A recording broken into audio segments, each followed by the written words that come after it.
please, please, please give a big round of applause to Carol Richmond and Ebele Kemery really quick for me, as loud as you can. Perfect. Oh, you guys are so sweet. Actually, they deserve it, because when I read off their titles and what they do, you're going to be like, well, I should have clapped louder. And that's on you. So today we're going to have a wonderful conversation, just a nice little fireside chat about digital transformation and when it meets talent transformation. And I'd like to introduce my happy panelists today.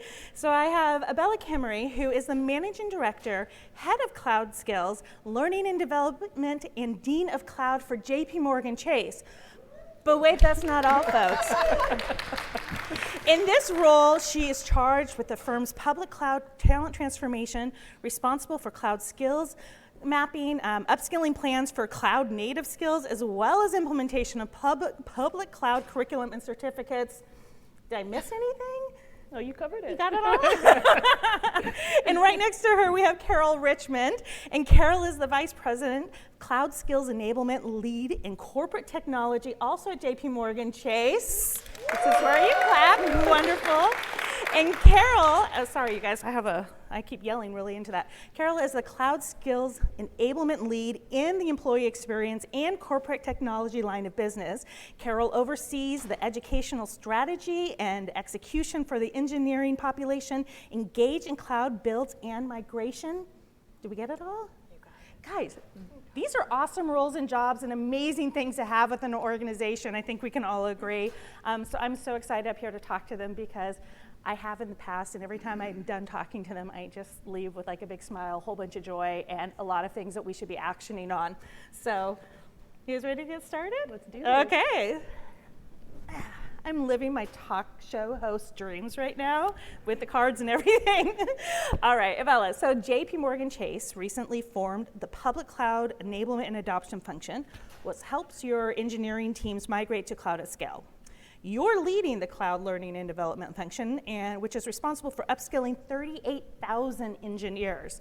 Tell us more about your role, please. More than happy to. So, in this role, as you said, it's quite a mouthful. Mm-hmm. But it's really two pieces. So skills first, mm-hmm. and then the learning and development piece of it. Many of us that are here and many of our organizations are clearly going through digital transformation. And that's everything from modernization, whether it's your practices or getting on certain infrastructure, or even just adopting some of the leading edge technologies. And so in this role, it's really about defining the skills that are needed for the cloud, and then creating pathways that we can upskill or even reskill mm-hmm. our population at large. It's actually beyond the engineers. So for us to thrive on cloud, for us to thrive on some of these leading edge technologies that we're doing, the entire organization that's 290,000 people strong needs to come along on this journey. And so it's everything from making sure that we have cloud fluency across the firm, and then mastery for our engineers and technologists. And is that what success will look like? I mean, or what to you would be success, or kind of as the future of success for this type of role that you have and what you're working on?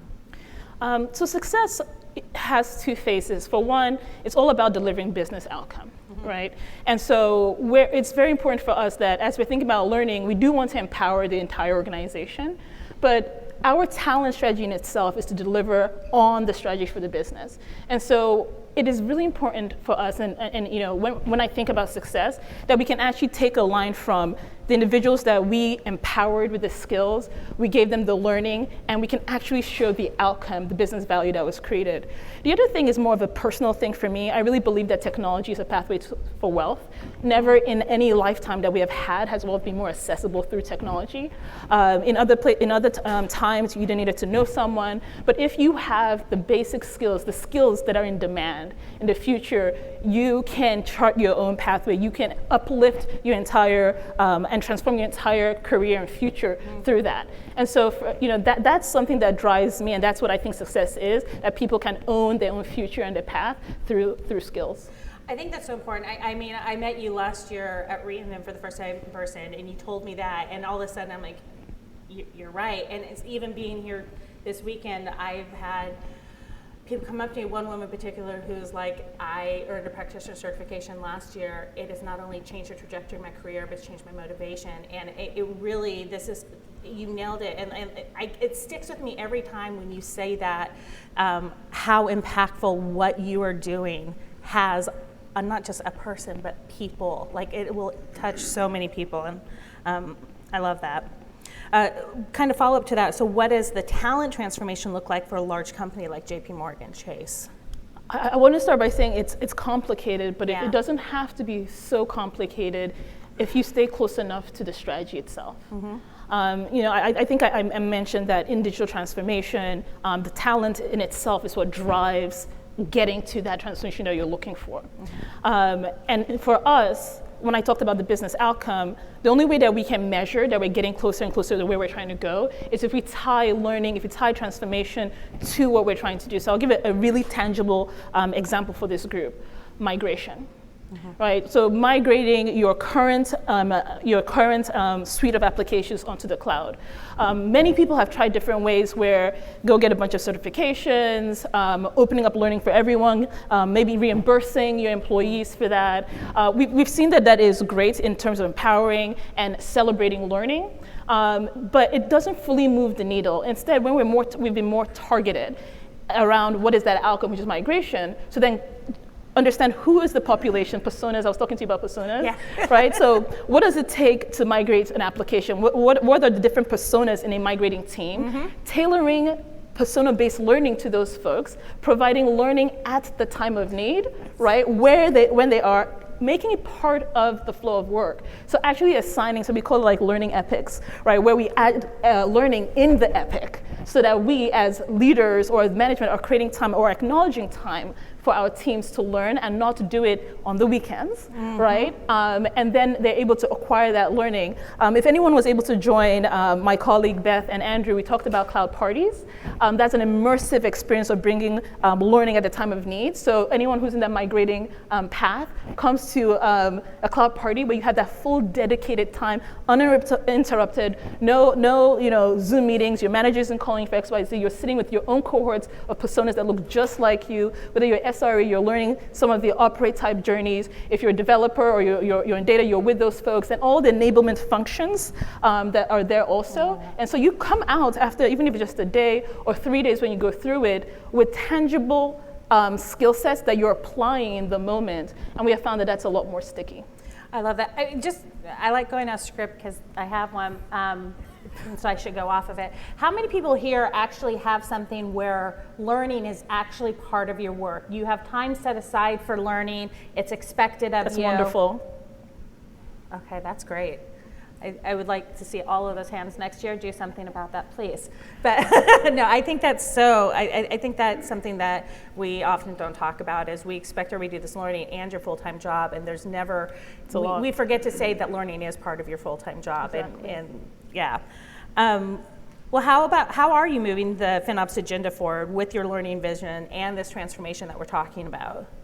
I'll be honest, I'm so glad that we have such a strong team. You saw a couple of us on the stage. Really, it's a couple of them. As you said in my bio, I lead cloud skills, but we have a group of people that focus day in, day out on FinOps. It's it as a practice, it as a business outcome. And also empowering the organization. And so I have a cabinet which includes all the experts, whether it's in the platform itself, FinOps as a practice, even operations, and they bring the best practices, and they also help with the content. And then each of them have, in the FinOps cabinet, it's a federated model, and then each of the lines of businesses have representation in that too, which is why Carol's here with us. She's one of the folks on our team that's really pushing that through in the organization. So it's a big team effort. I think that we have centralized governance around it, but really empowering the lines of businesses, those who are actually doing that migration or have to use FinOps practices themselves is really important. That's great. That's awesome. Carol, are you ready? I'm ready. Are you ready? But are you ready? No, I'm kidding. So ready. All right, so we've already talked about you co-lead across line of business FinOps upskilling team, which focuses on removing impediments with the finance, business, and management functions, as well as the engineer population. So tell me more about how you're accelerating FinOps adoption at JP Morgan Chase. And I'm excited because I talk to Carol a lot, and so I'm really excited to hear what she says here. As you may have already gathered, it takes a village to get anything done at scale. I have the privilege of co-leading the upskilling team with my colleague, Marcos Topacti. And he's from a separate line of business from me. And so we have a number of volunteers from different lines of business, from product areas, and from the central FinOps function that are all weighing in and bringing different viewpoints. What do we need? Who needs what? Persona thinking, just to figure out across the entire landscape of JP Morgan Chase what it is that we need to be driving forward. Mm-hmm. One of the things that we really try to take advantage of are these large-scale events. So we have throughout the year a number of, I guess for lack of a better term, like developer conventions. Mm-hmm. So we'll invite thousands of developers, and we get our message across to hundreds of people at a time, because we are still constantly explaining what is FinOps. So we need to keep driving that out. And do you get involved with any of the type of FinOps functions? Are you guys able to participate in any of the FinOps roadshows or anything like that too, or send people to that? Or do you just keep those talks local and in your office? Where we don't have the big events, mm-hmm. we've started doing our own FinOps roadshows, and so as an enterprise partner, we have been able to bring in people like Rob has been a speaker. Yes. So we'll have in a local office a senior leader, which really endorses the whole message, right? If they come in, they introduce it, and they say, this is why this is important. This is what we want to do for our business area, and then really get into the nitty-gritty of what is it, and then send people home with something that they can actually start actioning mm-hmm. at their desk. That's awesome. So can you talk more then about, okay, there we go. This is my way. I was thinking really hard and it caught up on this and it projected out to all of you. Can you talk more in what ways you are then partnering with the different subject matter experts or partners across JP Morgan Chase, such as with Ebele's team or that type of thing? How does that partnering work there? Yeah, so in some cases we're acting as the SMEs, as Ebele talked about before, and then in other cases, we're bringing people in that are the tooling experts or whatever. Mm-hmm. We've built a FinOps video channel, and so we'll have somebody that is, an expert at, setting up an automation tool, or how do I read this report, how do I set up a billing alert, that kind of thing, like 3 to 4 minute videos. Yeah. Quick hits, everybody's busy, how can we get it done? So that's been really helpful. And then in the lines of business, we're handling things differently. In Marcos's area, they're a larger line of business, and so they've been having a lot of luck with their FinOps boot camps.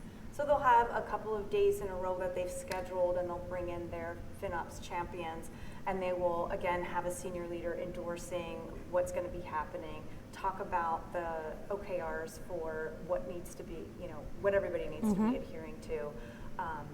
Talking about low-hanging fruit, give mm-hmm. them a success, go through some demos, and again, then they come out of that feeling really empowered, now we know how to march forward together. In my line of business, we're much smaller, and so we've taken a white glove approach, mm-hmm. and my colleague Dawn is a solutions architect, and so he will come in and meet with, we take the top 10 spend apps on public cloud, and we'll sit down with the app team, and we'll look through, do they have optimization opportunities? Do they know which tool to use for what? Because again, we keep hearing this number, 4 tools for everybody to be using, but there's a different reason for each of these tools. There's a reason why we have different ones. So sometimes people are using the wrong thing, and we can just help them work through, very specifically how to help them succeed. Yeah. No, I love it. And I love the dedication that JP Morgan Chase is really just taking with education across the board, but I see it specifically when it does come with FinOps. And just looking at your FinOps certified practitioner. I mean, yesterday, I don't know if you heard or if you picked up on it, during the keynote, JR mentioned that JP Morgan Chase, they have over 200 certified practitioners. I think it's 205 before we came here, so it's probably actually higher than that right now, because like every few days I feel like I'm seeing one, and you have one certified professional, or maybe two now, I can't remember, a couple more in the program. So you're very ingrained, you're really like bringing on the FinOps curriculum into your own line of businesses, into your own strategies.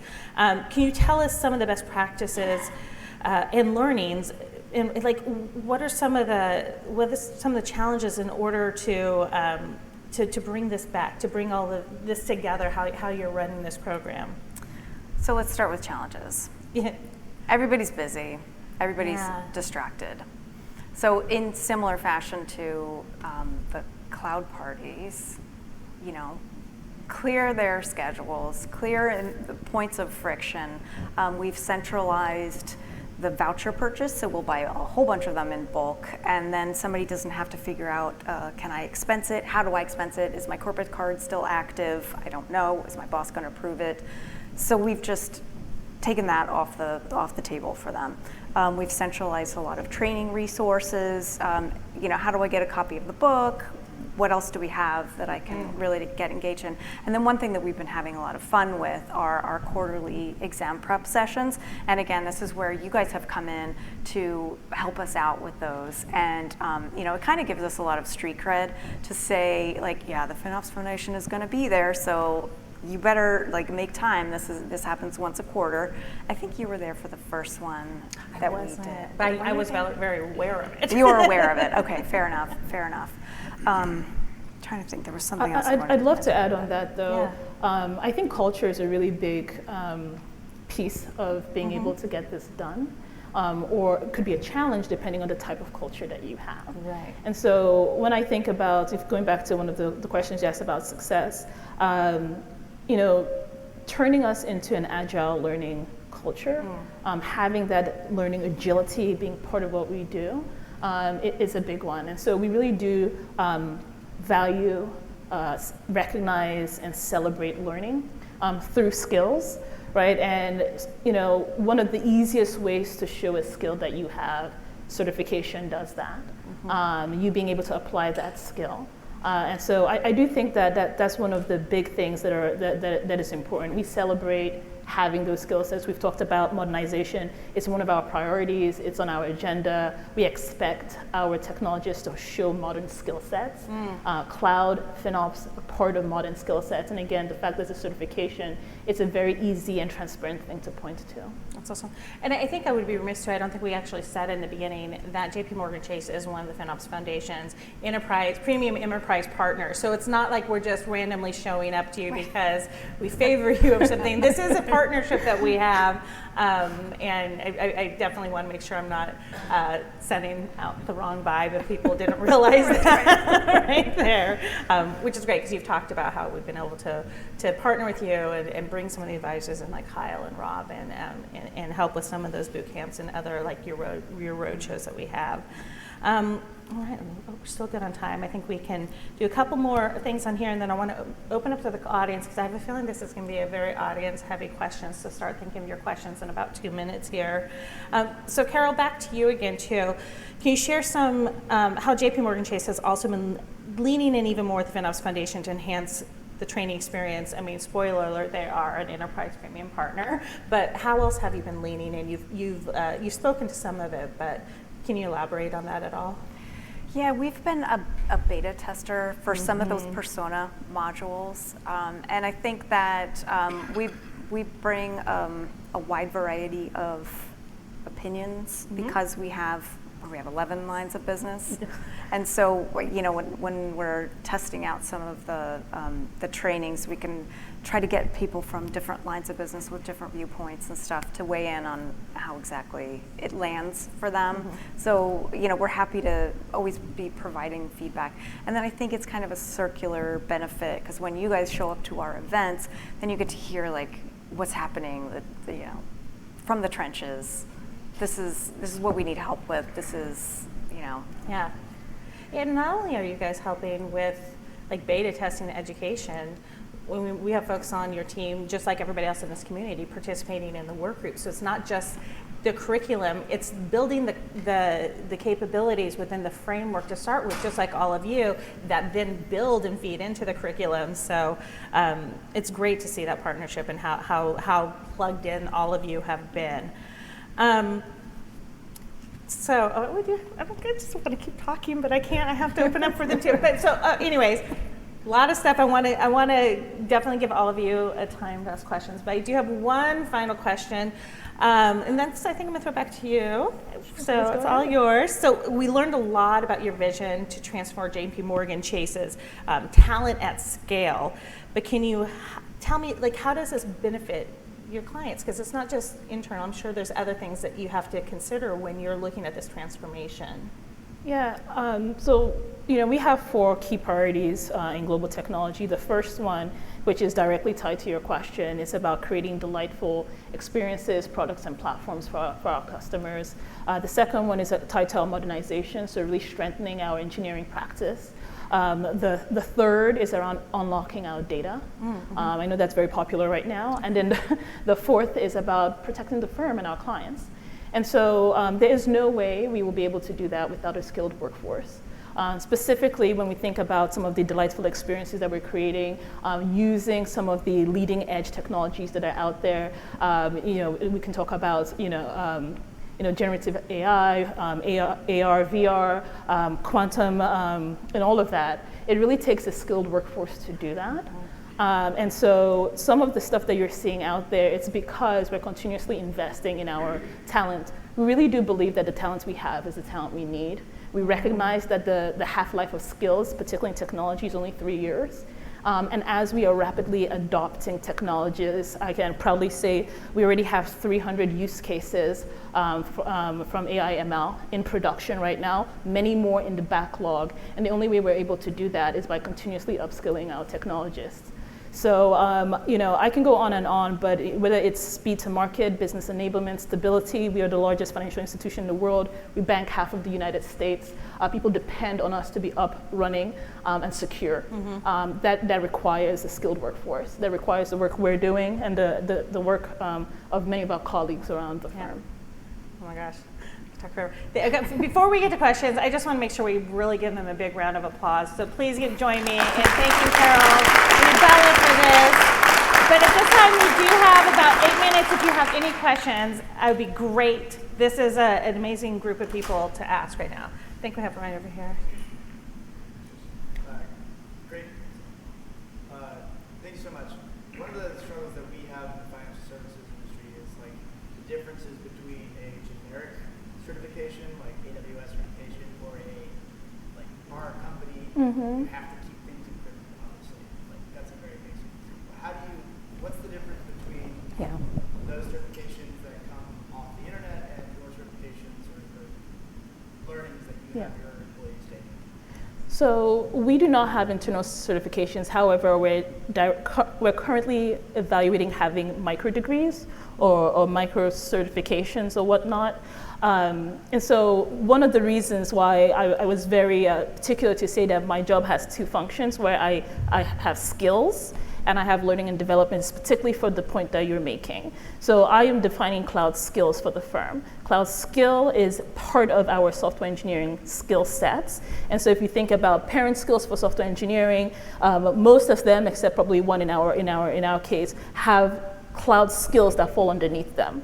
Why that's important is because when you put together what the maturity of a cloud team should look like for a certain outcome. So you ask, how are we doing this at scale? If my outcome is fluency, right, there might be a certain amount of skills that they need to be fluent. Let's take migration. It's a broader skill set that will be inclusive of some operational type skills.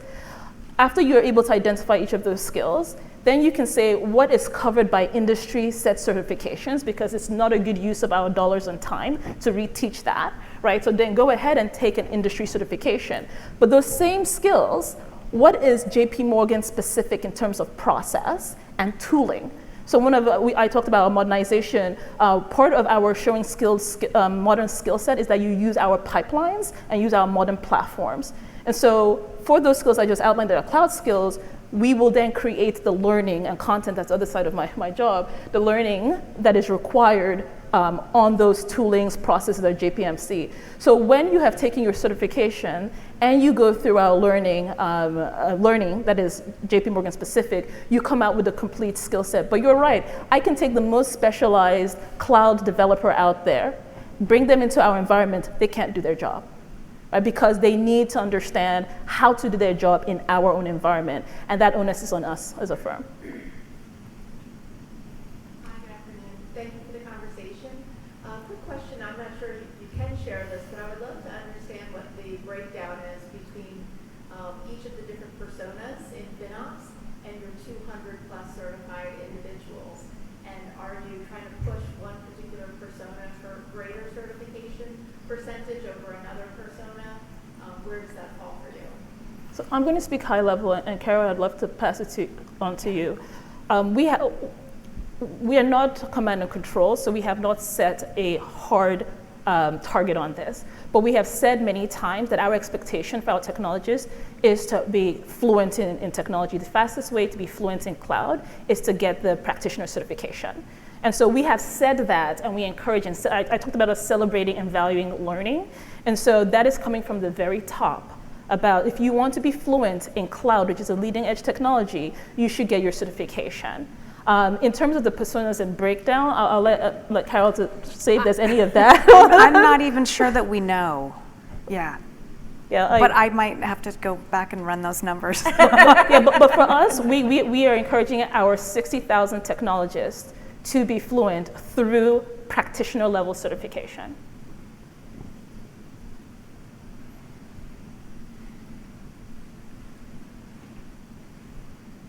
I have a somewhat similar question as the preceding one. Do you find it more difficult to persuade one group or one persona to take up certain training as opposed to another? So as an example, there are engineers, there are finance folks, there are people in business, right? Is one more keen and other groups more difficult to get them to? That's an interesting question. I have not, so actually the biggest pushback that I've seen has actually been on the leadership table. And it's simply because of a challenge that do certifications actually equal to proficiency of skills, and they do not, right? And so then there's the question of if I have a skilled engineer, putting them through a certification does not mean they can actually migrate or they can actually create innovative solutions. Hence, I have a job, which is, well, it takes over 250 hours if you went through the certification to get, and that's just your practitioner, right? I would argue for you to be fully operational day 2 on the cloud, you would probably need your associate, and that's, some people can take a year plus their job, right, to get that done, given all the labs and all of that. And so you do get into this debate, and I've been in debates with very senior leaders about the value of a certification because it doesn't translate to the actual skill instead. And that's why, you know, some of the work that we're doing instead is how do we bring that down to persona outcome driven at the time of need. Oh, you need to migrate, and your app or workload is going to start migrating in 3 months. You should start taking these training. We've brought it down to just 25 hours, which will include the immersive experience of a cloud party to accelerate that, right? And so it's interesting. The biggest pushback I've heard has been at a leader level. But I would say a lot of folks that don't actually have, who are not part of our software engineering family, so think about technology operations, application support, they have been the fastest to take up upskilling. because I can imagine they're thinking about the future, or at least their pathway to wealth that I said, that they're seeing the deficit on the other side, and they're happy to get an opportunity for a job. Awesome. And I think we have time for one more question. So you get it. Hi, this is such a great session. My question is, you mentioned that the pushback is from the leadership, but I still think that 200 plus certification is amazing. So how do you show the value and still continuously get executive buy-in to purchase the certification so that they don't even have to worry about coming to you and trying to convince you? So how do you get leadership to buy into that? Are you able to directly correlate the benefits from the certification to an outcome? I just want to understand your process for that. Yeah, yes. So the first part of it is when I talked about having a culture of continuous learning, where we value, we recognize, and reward learning. We celebrate learning. But more so, when you talked about 205, that is our certification for just FinOps. Mm-hmm. We have 40% of all our technologists have a cloud-related certification, and 44% of our software engineers have a certification. I'm highlighting to say that we have a culture of learning, right? In terms of tying it back it's all about metrics. And so I know a few people have talked about there's unique economic metrics. We're not there yet, but instead we tie it to our modernization, so speed, stability, and all of that. And we see it. Right, we see those who are certified. At least they've already gone through understanding the industry type skills, and they're only spending time on process. And we see actually the instances go faster from dev to test to prod in our cloud environment. So we are tracking those pieces and showing that back to the leadership and the business. We have work to do. I don't want to make it sound as if we've figured this out. There's still a lot of work to be done, but just a little that we've started doing is yielding fruit. All right, folks, that is time. Please, please, please join me in thanking Carol and Ebele. And this is amazing. I feel like I was part of the crowd too, just listening to what you're saying. Thank you, everyone. Thanks for watching that session. I'm sitting here in San Diego right after FinOps X. We hope you join us next year here live 2024. In the meantime, please subscribe to the channel and join the community. Get involved, join the summits, get in a working group, and don't forget to get FinOps certified. Because next year here in San Diego for FinOps X, it's going to be twice as big. Come join the party. Come meet your people. Welcome home.